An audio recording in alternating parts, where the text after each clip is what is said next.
Brookfield Corporation has now more than doubled since I started covering it here on my channel. As you probably know, it's also by far the largest position within my portfolio, due to it being such a high quality business with a long track record of growth, great management with high insider ownership, and an alignment with shareholders, and a long runway ahead of it. The company just reported its earnings as well, and today I would like to go through the earnings, show you the highlights, and explain my thoughts on if the stock is still looking cheap, or if I think it has become expensive. Before we get into today's video, I would like to let you all know that this video is sponsored by Moomoo. Moomoo is an online brokerage with over 23 million users around the world, and they offer many unique value-adding features to their users. For example, one of the main reasons I have been accepting sponsors from Moomoo is because they are truly the cheapest way to convert currencies that I have been able to find. For Canadians, their currency exchange rate is only 0.09% plus $2. This means that if I want to convert 10,000 Canadian dollars into US dollars, then I will only pay $11.71. This is a total conversion fee of 0.1%, which is lower than any other brokerage or bank that I could find. So if you're ever looking to buy international stocks or convert currencies, then seriously consider checking out Moomoo. Moomoo also offers their users free Morningstar research reports. Morningstar on its own is a $200 per year subscription. And again, Moomoo users get this for free. Morningstar reports show you tons of in-depth information about a business, its moat, price, competitive advantages, and more. You also get analyst ratings, level 2 stock quotes, and real-time options data, all for free with Moomoo. Additionally, Moomoo has a new user welcome bonus of up to $2,300 in cash rewards and 6% APY on uninvested cash. 6% is pretty hard to find in this current market environment, especially with interest rates dropping. So if you would like to take advantage of these offerings and all of the other features that I just discussed, then click the link at the top of my description and download Moomoo today. Now with that being said, let's hop into today's video. As always, I went through Brookfield's entire earnings report, the shareholder letter, and the earnings presentation to find all of the highlights that I think investors need to know. So let's start right here, and this says distributable earnings before realizations increased 19% to a record of $1.3 billion or 80 cents per share. Advanced monetizations of 17 billion and new investments of 20 billion. Then the president of Brookfield says, "We expect this momentum to continue into 2025. We repurchased approximately $1 billion worth of shares over the last 12 months and will continue allocating capital opportunistically to share buybacks." Then there is a chart down at the bottom here, and we can see that distributable earnings before realizations were $1.259 billion versus $1.056 billion last year. And in the trailing 12 months, we do have distributable earnings before realizations of about $4.6 billion. Now, on a total basis, distributable earnings including realizations, which is gains on investments, was about $1.3 billion or 84 cents per share. So right away, this is a pretty strong quarter for Brookfield Corporation. If you guys have been following this company here on my channel, then you know that the distributable earnings growth has been around 10 to 12% for about the past year, and it seems like it's finally starting to accelerate and kick up quite dramatically. This is also great to see because Brookfield is projecting to grow its distributable earnings by over 20% annually over the next 5 years, and it finally seems again like it's ramping up and getting to their projections. So yeah, I'm a happy shareholder, and so far this is a great quarter. Now let's hop into the operating highlights right here, and let's start with the asset management business. So this says DE was 694 million or 44 cents per share in the quarter, and 2.6 billion or $1.64 per share over the past year. Fee-related earnings increased by 14% compared to the prior year quarter, driven by a 23% increase in fee-bearing capital over the past year, to 539 billion. Now, I'm not going to talk about the asset management business too much in this video because I just did a video yesterday that went fully in depth to the asset management business. So that's kind of the highlight right there. Now let's move on to the wealth solutions business. And this says distributable operating earnings were $364 million or 23 cents per share in the quarter and 1.2 billion or 75 cents per share over the past year. Our insurance assets increased to over $115 billion as we generated approximately 4.5 billion of organic inflows in the quarter. Annualized earnings for the business are poised to grow from approximately 1.5 billion today to 2 billion in the near term. We are raising close to $2 billion of retail capital per month now in the insurance business. So for those of you who may not know, the wealth solutions and insurance business of Brookfield is where a lot of the growth is coming from. And it's where a lot of the growth is projected to continue coming from.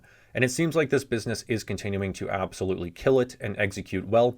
So it seems like it's on track and everything here looks pretty good. Moving on to the operating businesses, DE was 356 million or 23 cents per share in the quarter and 1.5 billion or 93 cents per share over the last 12 months.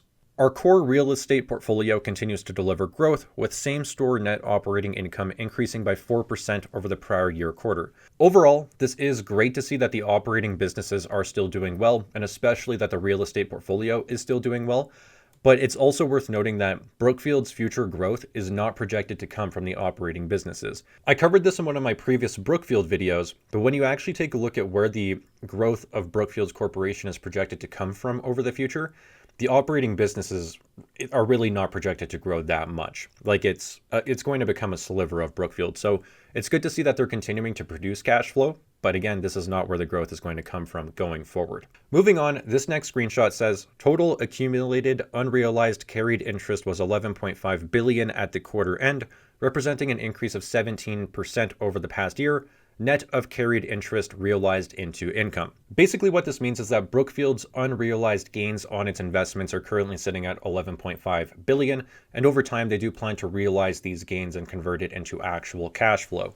So it's great to see that their unrealized gains are continuing to grow. Moving on to the next screenshot, this one is the performance highlights and the distributable earnings of the business and the distributable earnings per share. Now, what I like to do is actually highlight the distributable earnings before realizations in the red boxes here. That was me doing this because this is the actual operating profits of Brookfield Corporation. The blue and gray is kind of more volatile earnings for the business because this is Brookfield taking gains on investments, which does fluctuate from year to year.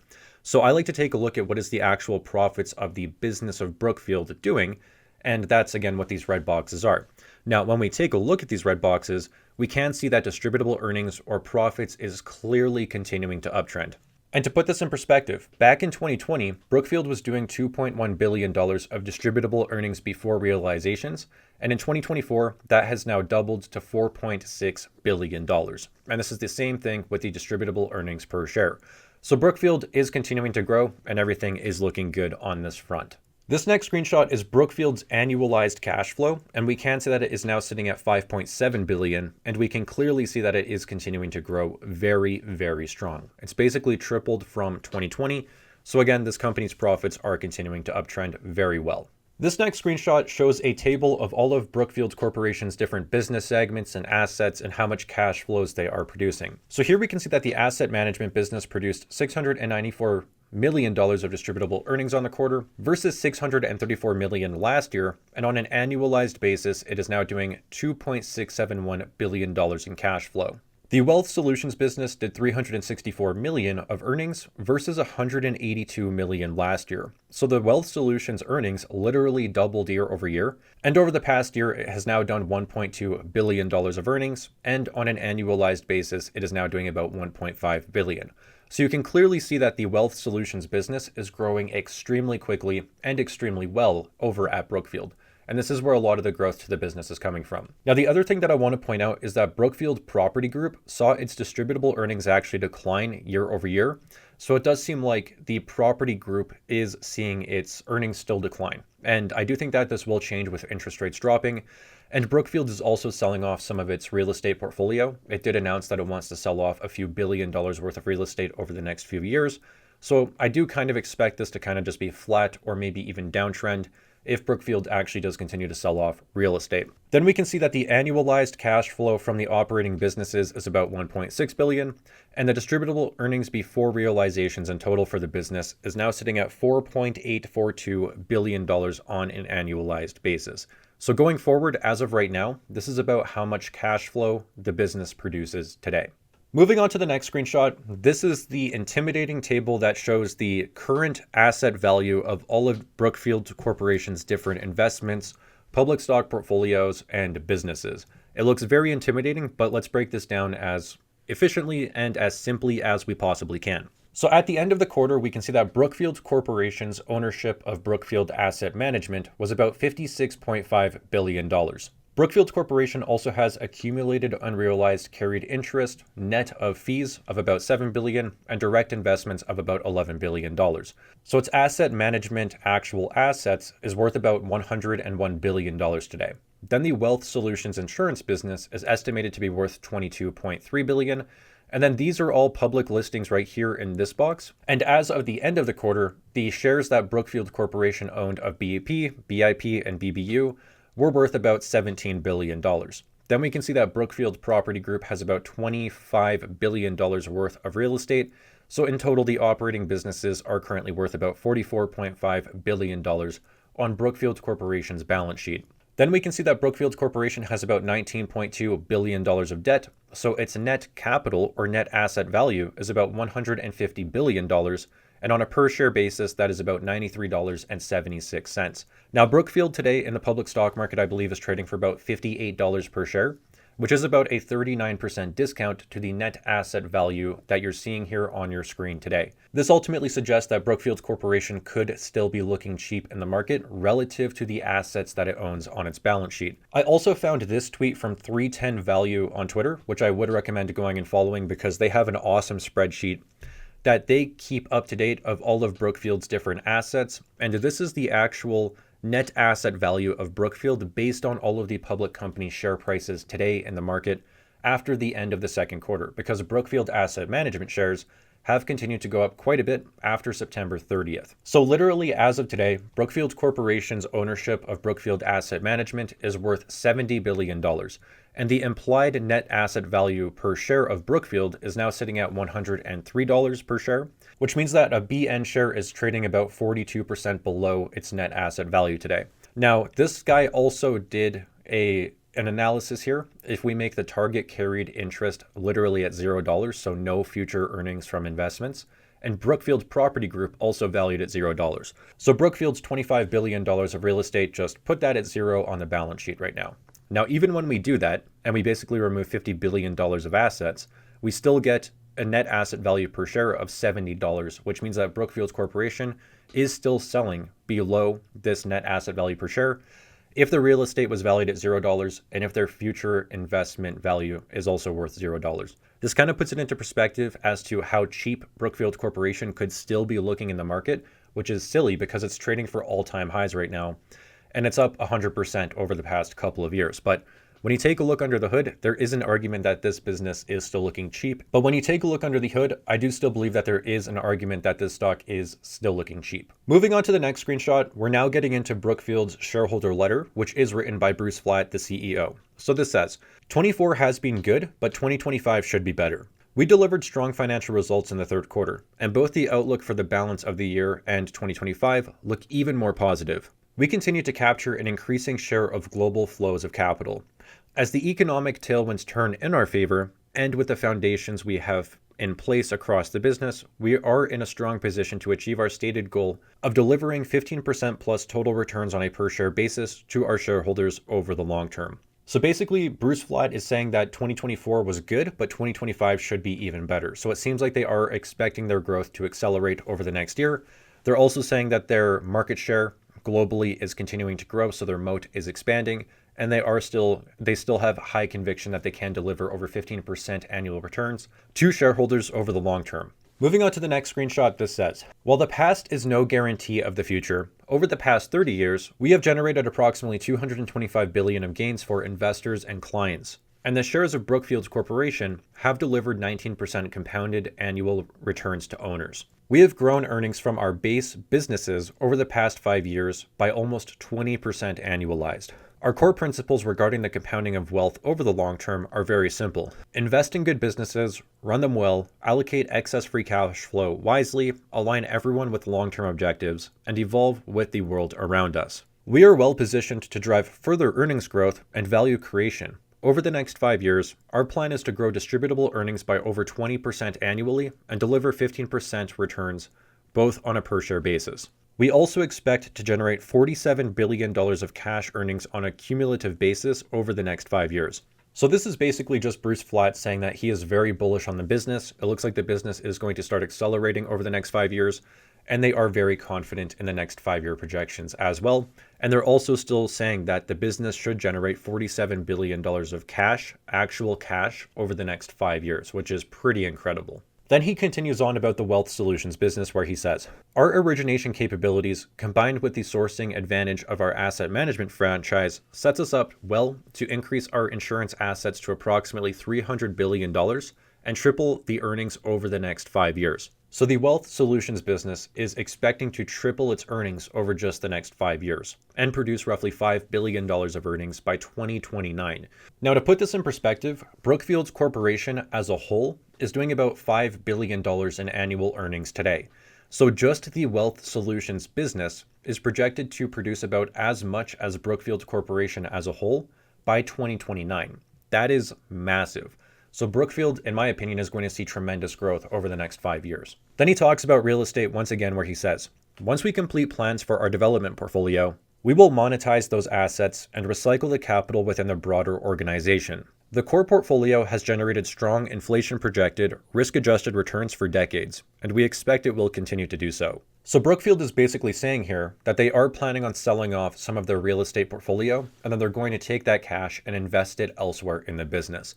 So the real estate portfolio should shrink over time, and it should become a lower portion of Brookfield's overall business. This next screenshot is Bruce Flatt explaining the secret to long-term wealth creation. So he says, long-term wealth is created by investing in good businesses, running them well, and building them over decades. The value of long-term investing is often underappreciated by investors, as it is often exhilarating to buy and sell things. A short-term gain always feels like one has been successful. However, the constant churn of assets causes tax friction and can sometimes result in an investment in a business that is in fact inferior to the one you had. Of course, the proviso on the above is that the management team allocating your capital is making smart capital allocation decisions. This is one of the most important elements in business, as what you own today will likely be something very different 20 years from now, as the cash flow reinvestment is usually equally, or in some instances, more valuable than the actual assets you own today. With respect to Brookfield Corporation, our long-term compound annualized return has been 19% for 30 years. That is a 16,400% return over the past 30 years. The key has been to make sound, strategic investment and business decisions over long periods of time, resulting in strong long-term wealth creation. Several unique factors today set us up for similar or possibly even better returns over the next 10 years. And then he goes into describing the businesses that we already discussed and their future growth potential. Then here is the final closing statements on the shareholder letter, where Bruce writes, of course, all remaining shareholders benefit from all of the above, and rest assured that management has your interests in mind every day. That is because we care a lot, and also because we own close to 20% of the overall shares of the company. We are very strongly aligned with you in every decision that we make. With that in mind, we often consider how to grow and evolve the business, including spinning off parts. We do acknowledge, however, that we have heard from some of you that we may be overdoing that a little too often. So what Bruce is saying in this screenshot right here is that the management of Brookfield Corporation owns 20% of the shares outstanding, which means that their incentives are directly aligned with the public shareholders because they are the largest shareholders themselves. Then he is also saying that they're probably not going to be spinning off too many more business units because they have been getting feedback that spinning off businesses is making the business overall too confusing. And it seems like they are going to slow that down, which I actually do think is a good thing as well. So that is going to wrap up the Daniel Pronk slideshow. And that's all of the highlights from Brookfield Corporation today. So now let's talk about Brookfield's price and valuation. And we can currently see that Brookfield is worth about $86.86 billion on the stock market today. So if we go $86.86 billion in market cap divided by the $4.8 billion in annual earnings that they're doing now, then we get a price to distributable earnings of about 18.09. Now, in my opinion, this is still a very good price for a business that is projected to grow its earnings by about 25% annually over the next 5 years. An 18 price ratio for 25% annual growth is very rare in the market. And for that reason, I do still think that Brookfield Corporation stock, surprisingly, is still looking attractive in the market today. Now, I also did a quick DCF calculation on Brookfield Corporation, projecting out its free cash flow over the next 5 years at a 22% compounded annual growth rate to cash flows, buying back 1% of its shares on an annual basis, growing the dividend by 10% annually, and trading for a 15 price multiple 5 years out into the future, which is actual slight multiple compression. And with these metrics right here, we get a compounded annual growth rate to the share price of 17.6%. And therefore, if Brookfield Corporation can actually hit its 5-year projections, then I do think that the stock is still looking cheap and could deliver a market-beating return going forward. So with all that being said, I do still believe that Brookfield Corporation is looking attractive in the market today, and I am considering to continue increasing my position in this business, which is surprising for me, as I am up a lot on this stock. But, when I take a look, I do still think that it is looking cheap. But with that being said, that is going to wrap up the video for today, everyone. And if you did enjoy this video, then please remember to leave a like on it. And if you're new here and you want to stick around and see more content, then please consider subscribing to my channel as well. Also, as always, thank you all so much for tuning in. I truly do appreciate it, and I really hope to see you all again in my next video.